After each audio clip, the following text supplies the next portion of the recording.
কুমিল্লার বুড়িচং উপজেলায় ট্রেনের ধাক্কায় ব্যাটারি চালিত অটোরিকশার ৫ যাত্রী নিহত হয়েছেন এবং আহত হয়েছেন আরও দুজন।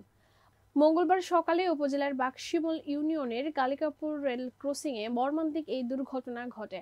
নিহতরা হলেন বুড়িচং উপজেলার বাকশিমুল গ্রামের রফিক মিয়া, লুৎফা বেগম, শানু মিয়া, সফরজান বেগম ও সাজু মিয়া।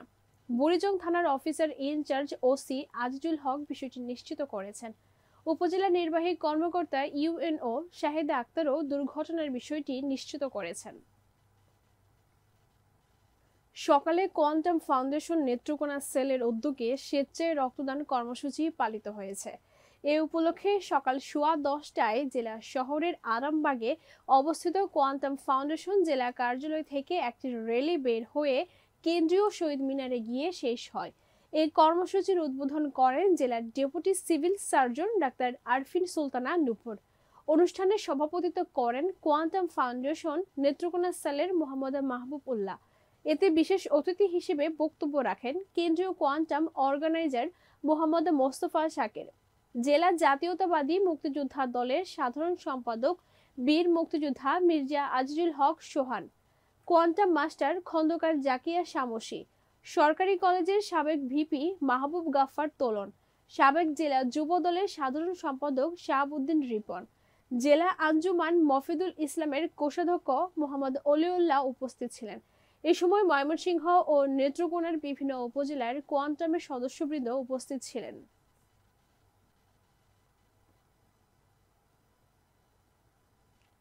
নীলফামারীর সৈয়দপুরে চৌধুরী টাওয়ার এসি মার্কেট ব্যবসায়ী সমিতির ব্যবস্থা কমিটির নির্বাচনে সভাপতি পদে রুহুল আমিন বাবু, সহসভাপতি পদে তারিকুল ইসলাম, সাধারণ সম্পাদক পদে আশরাফুল ইসলাম, সাংগঠনিক সম্পাদক পদে আশফাক আলী, কোষাধ্যক্ষ পদে রাকিদ হাসান, সাংস্কৃতিক সম্পাদক পদে মাহবুব ইসলাম, প্রচার সম্পাদক পদে ইব্রাহিম আলী, ধর্ম সম্পাদক পদে আনোয়ার রাজা ও ক্রীড়া সম্পাদক পদে রিপন বিনা প্রতিদ্বন্দ্বিতায় নির্বাচিত হয়েছেন।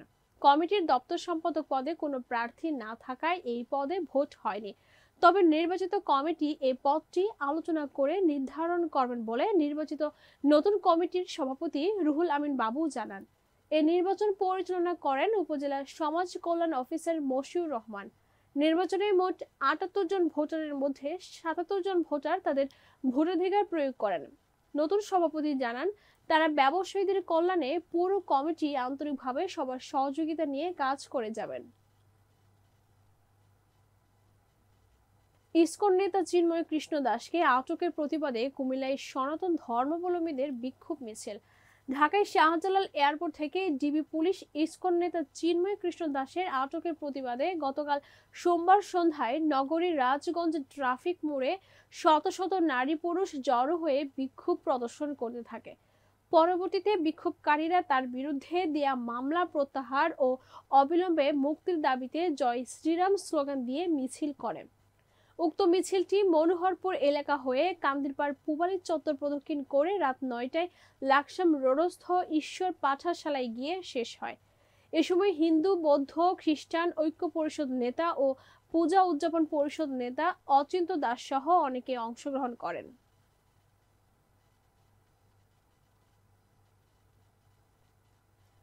অবশেষে স্বপ্ন পূরণ হলো ফ্রান্স প্রবাসী বাংলাদেশিদের।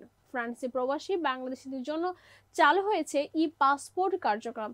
রবিবার সকালে ফ্রান্সের রাজধানী প্যারিসে অবস্থিত বাংলাদেশের দূতাবাস হলরুমে এই কার্যক্রম উদ্বোধন করেন ফ্রান্সে নিযুক্ত বাংলাদেশের রাষ্ট্রদূত খন্দকার এম তালহা। দূতালয় প্রধান মোহাম্মদ ওয়ালিদ বিন কাশেমের সঞ্চালনায় অনুষ্ঠানে বিশেষ অতিথি ছিলেন ই পাসপোর্ট ও স্বয়ংক্রিয় বর্ডার নিয়ন্ত্রণ ব্যবস্থাপনা প্রকল্পের পরিচালক ব্রিগেডিয়ার মোহাম্মদ নুরুস সালাম। অনুষ্ঠানে আগত প্রবাসী বিশিষ্ট ব্যক্তি, পেশাজীবী, মিডিয়া ব্যক্তিত্ব এবং বিভিন্ন শ্রেণীর মানুষের মধ্যে ছিল ব্যাপক উৎসাহ উদ্দীপনা। এই সেবা চালু হওয়ায় খুশি তারা। বাংলাদেশ এবং বিদেশে অবস্থিত বাংলাদেশের দূতাবাসে ই পাসপোর্ট আবেদনের প্রক্রিয়া ও এর সুবিধা সম্পর্কে ঢাকা থেকে আগত প্রকল্পের পরিচালক সম্যক ধারণা প্রদান করেন। উদ্বোধকের বক্তব্যে রাষ্ট্রদূত ই পাসপোর্ট সেবা চালু করার ব্যাপারে কমিউনিটির সর্বস্তরের নেতৃবৃন্দের দাবির বিষয়টি গুরুত্বারোপ করে বিষয়টি বাস্তবায়নে দূতাবাসের নানা প্রচেষ্টার কথা উল্লেখ করেন। একই সাথে তিনি প্রকল্প সংশ্লিষ্ট সকলের প্রতি কৃতজ্ঞতা জ্ঞাপন করেন। অনুষ্ঠানে শুভেচ্ছা বক্তব্য রাখেন ফ্রান্স বিএনপির সাধারণ সম্পাদক আবু তাহের ও জামায়াত নেতা রোকন উদ্দিন। আনুষ্ঠানিক উদ্বোধন শেষে অনুষ্ঠানে নতুন 2 জন আবেদনকারীকে ই পাসপোর্ট এনরোলমেন্ট স্লিপ হস্তান্তর করেন।